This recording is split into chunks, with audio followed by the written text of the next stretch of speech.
سورہ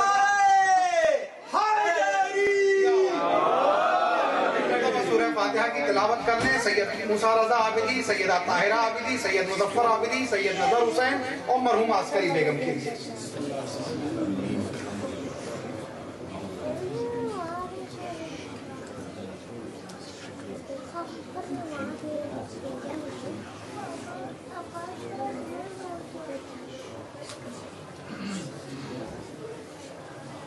لا حول ولا قوة إلا بالله العلي العظيم. حسبنا الله ونعم الوكيل، نعم المولى ونعم النصير. أعوذ بالله من الشيطان الرجيم. بسم الله الرحمن الرحيم.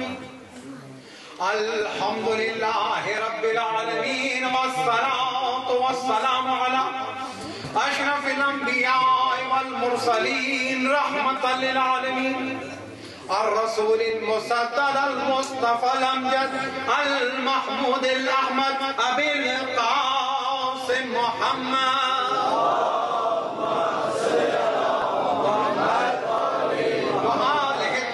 الطاهرين المعصومين المظلومين المنتجبين.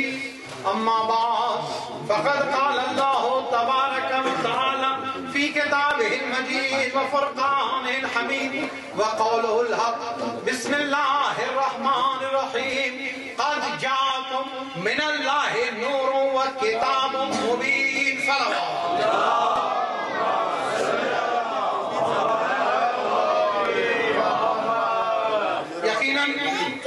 اگر سورج ڈوب چکا ہوتا تو میں علی کا واسطہ دیتا کہ اے مجسم نور، اے سرچشمہ نور، اپنی قدرت کاملہ سے سورج کو پلٹا دا. لیکن مسئلہ جان گہن کا ہے، تاریکی کا ہے. علی ابن ابی طالب سے اس کا سوال نہیں کر سکتا.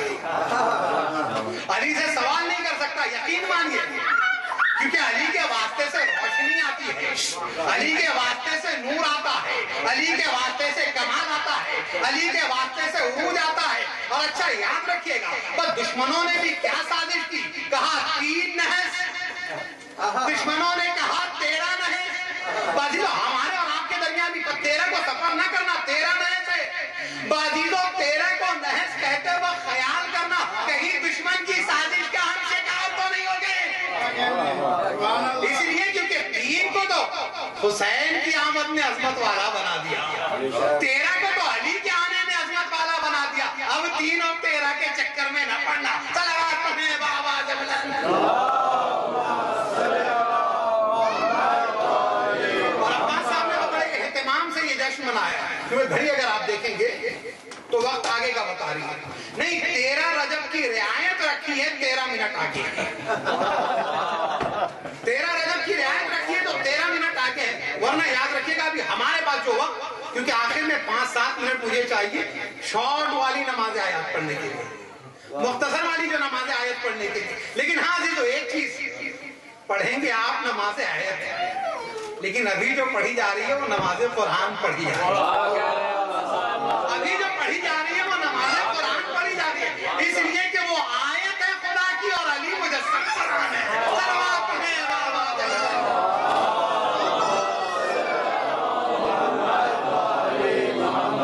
آپ کہیں گا کہ مبارکباد کا سلیقہ ہی نہیں ہے، اس لیے کہ میں انتہائی اختصار کے ساتھ. یاد رکھیے گا، تفصیل سے پڑھنا بڑا آسان ہوتا ہے، اختصار سے پڑھنا بہت مشکل ہوتا ہے. اور یہ امتحان اکثر میرے ساتھ ہوتا ہے.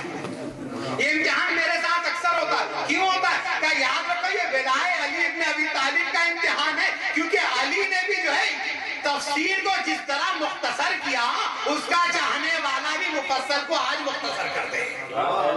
علی کے سب کے میں مولا آپ کو بتا. میں نے قرآن مجید کی آیت پڑھی، لیکن اس سے پہلے ایک جملہ اور کہتا ہوں. میرے بھائی نے مصرع پڑھا تھا، کس مزبلے پہ پھول کھلا ہے زعفران. آپ نے سنا تھا شہریار سلموں نے پڑھا اپنے والد کا کلام کہ کس مزبلے پہ پھول کھلا ہے زعفران کا. اچھا یہی پھول کھلنا اگر یہ فارسی زبان میں ترجمہ ہو جائے تو دیکھیں کہ کتنا فرق پڑ جاتا ہے. کتنا فرق پڑ جاتا ہے. اگر کہتے ہیں گل کھلانا. محمد ابن ابی بکر اور ان کے باپ میں فرق یہ ہے باپ نے گل کھلایا بیٹے نے پھول کھلایا.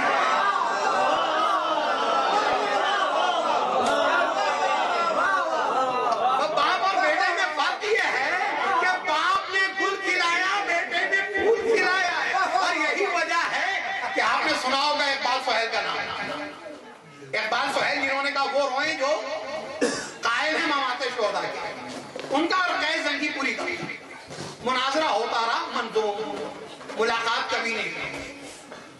لیکن وہ بڑی فقیر منش تھے درویش صفت تھے. ایک مرتبہ شاہ گنج ریلوے اسٹیشن پہ ملاقات ہو گئی. ہاتھ میں لوٹا چٹائی لیے. پھر اس کے بعد وہ چلے جا رہے ہیں اقبال سہیل میجسٹریٹ اپنی پوری ٹیم کے ساتھ تمطراق کے ساتھ. لیکن یہ دیکھیں آپ کہ یہ سلمان فارسی کا ماننے والا کہ سلمان آگے میدان میں لوگوں کو پتا نہیں چلا بھائی یہ آئے.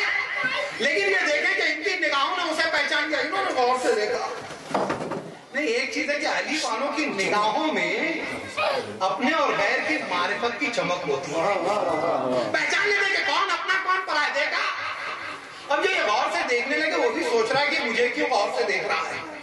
اس کے بعد جو ایک مرتبہ انہوں نے کہا تو اقبال سہیل تو نہیں ہے. اچھا اس کے بعد فوراً کہتے تو اقبال سہیل تو نہیں ہے. کبھی ملاقات نہیں کہیں تصویر نہیں دیکھی.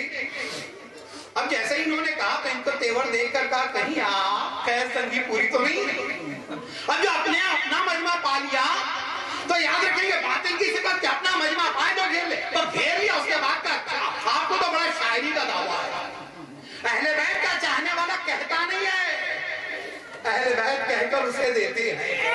بازی کو کہہ کے دیتے. بازی کو کہا تم تنہا تمہیں شاعری کا بڑا دعویٰ ہے. اسی مصرے کے ذمن میں ایک مرتبہ کا ایک محمد صاحب مصرا دیا کہ گدھے کے منہ سے پیدا ہوا گلاب کا پھول.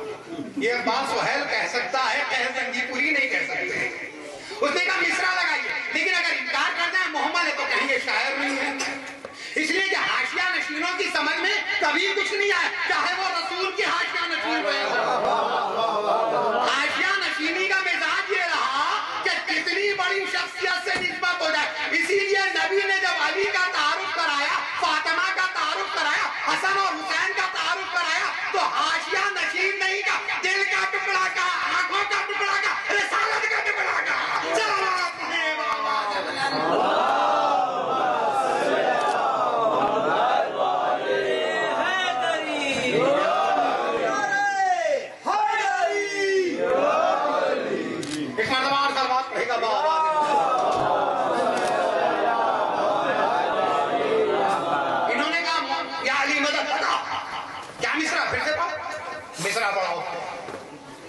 محمد ابن ابی بکر بندہ مقبول. آگے میں مصرع نہیں پڑھوں گا تو پڑھ.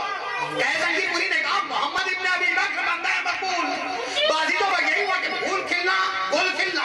بازی تو آج رات شب 13 رجب کی شب خدا کے گھر میں نور کیا.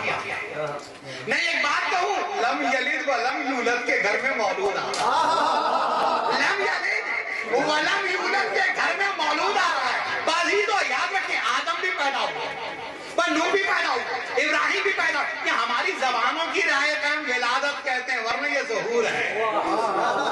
ورنہ یہ ظہور ہے. ولادت تو ہماری زبانوں کی رعایت ہے سمجھنے کے لیے کہتے ہیں. اس لیے کیا علی 13 رجب کو پیدا ہوئے؟ اگر علی 13 رجب کو پیدا ہوئے تو میں اس حدیث کا کیا کروں گا جہاں نبی یہ کہتے نظر آئے انا والی من نور واحد. اس حدیث کا کیا کروں گا؟ کن تو نبی و آدم